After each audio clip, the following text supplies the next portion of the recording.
В завершении, Ваша честь, хочу рассказать вам один момент из истории моей семьи. Мой дед Осман Мулла Барабоев был ученым-богословом. Он также подвергался сталинским политическим репрессиям. Был осужден в 1945 году на пожизненное заключение. Ему тогда было 68 лет, почти столько же, сколько сегодня моему отцу. Казалось бы, жизнь перечеркнута после пожизненного заключения. Но спустя 8 лет, так как на все воля Всевышнего, в 1953 году, после смерти тирана Сталина, дед попал под амнистию и был освобожден.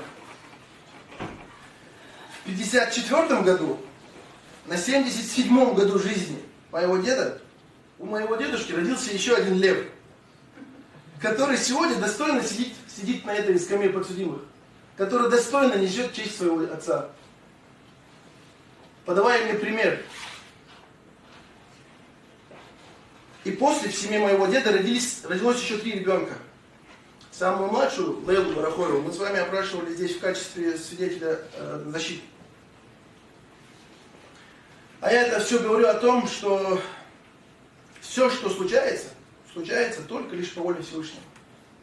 Мы можем быть разные религии, но Бог у нас один.